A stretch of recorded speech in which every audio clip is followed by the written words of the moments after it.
You may have noticed the Kardashians have shrunk. You look very skinny. Elon Musk is a quarter of the man he was, and Jeremy Clarkson's only eating a boiled egg a day. There was even this gag at the Oscars. When I look around this room, I can't help but wonder, is Ozempic right for me? Proving that Hollywood is well and truly on the Ozempic bandwagon. But what is it? Weight loss. Weight loss. Easy weight loss. Miracle diet drug, miracle weight loss drug. It actually wasn't created to help the slim get slimmer. Ozempic is a life-saving drug which regulates blood sugar levels and lowers the risk of heart attack and stroke for type 2 diabetics. The side effect is what's creating all this hype. It helps shed kilos by decreasing appetite. So, in 1 month on Ozempic, I have lost a total of 13 pounds. So far on Ozempic, I have lost 6.6 pounds in the last 3 weeks. Ozempic has really helped curb my appetite. I'm down 40.8 pounds. 40.8 pounds! I am so happy. We have high rates of obesity in New Zealand. Probably about 250 to 270,000 have type 2 diabetes.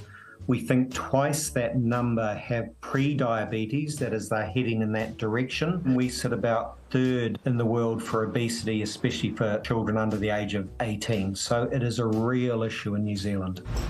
And a drug could make a big impact. It's a step forward in terms of weight reduction. About 33% of people will respond to it. However, the thing to note is they're not subsidised by the government. They are expensive and not everyone will respond to them. Certainly weight reduction we know is beneficial for health. And for some people it is very, very difficult. So will we get the chance to try out the supposed wonder drug? Well, for more on this, we're joined by endocrinologist Paul Hoffman. Paul, when do we expect this drug to be available here? Well, I think that's a $94 million question. Whilst it will be approved, whether there will be enough drug available internationally for it to come to New Zealand is another thing entirely. If they do have stores, but I know that it is in such high demand overseas that may be difficult. Okay, well, couldn't we just borrow some of our cousins in Australia? Couldn't they share whatever they've got with us?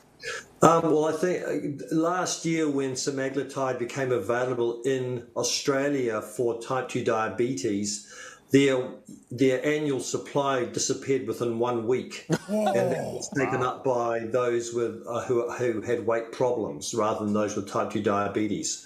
So I think that just gives you an indication of the demand out there and the issues people have with trying to lose weight. So supply issues notwithstanding, if we did get this drug in New Zealand, is there a chance that New Zealanders would possibly abuse it in the same way that we've seen people in Hollywood do? Well, I'm not sure you can call it abuse. Most of the time, it is people who are mildly to moderately overweight who have the funding to use it to get their weight down into a more ideal range. My Instagram feed would beg to differ, and the women who are already tiny, who are using this and becoming skeletal, says to me that, you know, there is a real issue going on over there, whether it's widespread or not, and I'd be a bit worried about that happening here too. Yeah, look, I think there are always issues with abuse of medications for weight loss. For me, the biggest problem that we face in our society, at least from a health perspective, is obesity.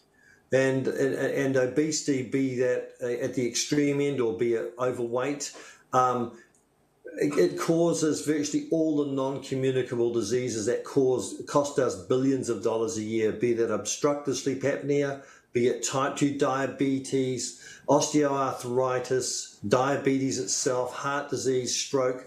Virtually all of them can be pulled back to being overweight. Taking the drug, I won't lose weight just like that. I still would have to exercise, and I've got to say no to the pie.